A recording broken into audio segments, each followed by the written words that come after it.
اللہ عنہ فرماتے ہیں کہ حضرت بلال رضی اللہ عنہ رسول اللہ صلی اللہ علیہ وسلم کے پاس داخل ہوئے اور رسول اللہ صلی اللہ علیہ وسلم صبح کا کھانا کھا رہے تھے، تو رسول اللہ صلی اللہ علیہ وسلم نے حضرت بلال رضی اللہ عنہ کو فرمایا، بلال آؤ صبح کا کھانا کھاؤ۔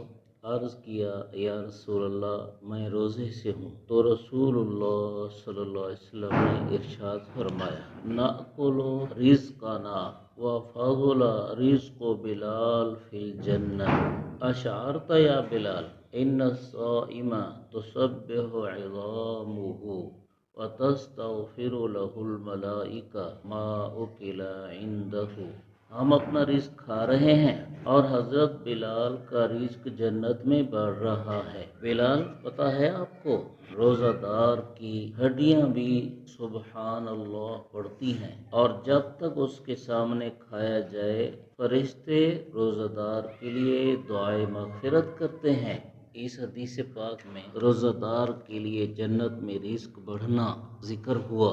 یہ نفلی روزے کی فضیلت بیان فرمائی ہے، فرضی روزے کی فضیلت ظاہر ہے اس سے زیادہ ہوگی۔ پھر فرمایا کہ روزہ دار کی ہڈیاں بھی تسبیح پڑھتی ہیں، یہ ان کا تسبیح پڑھنا اس روزہ دار کے حق میں نیکی کے طور پر لکھا جاتا ہے۔ حضرت عائشہ رضی اللہ عنہ کی ایک حدیث ہے، ما من عبد اصبح صائما الا فتحت له ابواب السماء وسبحت اعضاؤه واستغفر له اهل السماء الدنيا الى ان يواري بالحجاب۔ جو بندہ روزہ دار بن جاتا ہے اس کے لیے آسمان کے دروازے کھل جاتے ہیں اور اس کے اعضاء تسبیح پڑھتے ہیں۔ آسمان دنیا والے فرشتے سورج غروب ہونے تک اس کی دعائیں مغفرت کرتے رہتے ہیں۔ آسمان کے دروازے کھلنے کا مطلب ہے کہ اس کی دعائیں قبول ہوتی ہیں، اس کے اعمال قبول ہوتے ہیں، اس کی نیکیاں اللہ آسمانوں پر قبولیت کے ساتھ فرشتوں کو حکم دیتے ہیں کہ لے جاؤ، اور اس کے اعضاء تسبیح پڑھتے ہیں اور آسمان دنیا کے فرشتے دعائیں مغفرت کرتے ہیں۔ جتنے بھی فرشتے ہیں سب فرشتے اللہ کے حکم کی تابع ہیں، وہ کرتے ہیں جو اللہ حکم فرماتے ہیں۔ اس کا مطلب نکلا کہ روزہ دار کے لیے آسمان دنیا کے فرشتوں کو اللہ حکم کرتے ہیں کہ مغفرت کی دعا کرو، اور جب اللہ اس کے لیے مغفرت کی دعا کا حکم کرتے ہیں تو پھر اللہ ان کی دعا روزہ دار کے حق میں قبول بھی فرماتے ہیں۔ مغفرت کی دعا کا حکم ہی اس لیے ہے کہ قبول بھی فرماتے ہیں۔ تم دعا کرو میں قبول کروں گا، ان کی مغفرت کرو۔ پھر بھی آدمی روزہ نہ رکھے تو بڑی محرومی ہے۔ فَإِن صَلَّى رَكْعَةً أَوْ رَكْعَتَيْنِ أَضَاءَتْ لَهُ السَّمَاوَاتُ نُورًا۔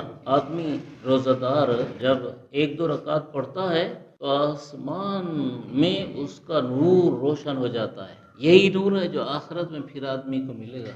وَقُلْنَا أَزْوَاجُهُ مِنَ الْحُورِ الْعِينِ اللَّهُمَّ اقْبِضْهُ إِلَيْنَا فَقَدِ اشْتَقْنَا إِلَىٰ رُؤْيَتِهِ۔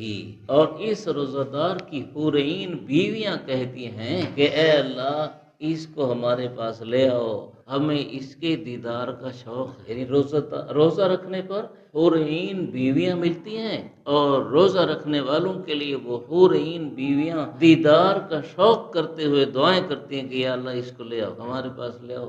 ویسے تو آدمی کہے گا کہ یہ ہمارے لیے موت کی دعا کیوں کرتی ہیں، ہمیں تو موت نہ آئے، لیکن اگر ان کی دعا حور عین بیویوں کی دعا روزہ دار کے حق میں فوراً قبول ہو گئی اور یہ روزہ دار روزے کی حالت میں اس دنیا سے چلا بھی گیا تو کیا ہوگا؟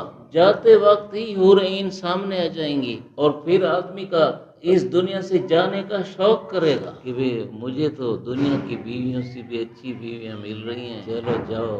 اور وَإِنْ هَلَّلَ وَسَبَّحَ أَوْ كَبَّرَ تَلَقَّاهُ 70,000 ملک۔ اگر آدمی لا الہ الا اللہ پڑھتا ہے، روزہ دار سبحان اللہ پڑھتا ہے، اللہ اکبر پڑھتا ہے، یعنی ذکر کرتا ہے، تو سورج کے غروب ہونے تک 70,000 فرشتے اس کے ذکر کے کلمات لے لے کے اس کا ثواب لکھتے رہتے ہیں۔ اتنا بڑا اجر ثواب ہے، اللہ ہمیں نصیب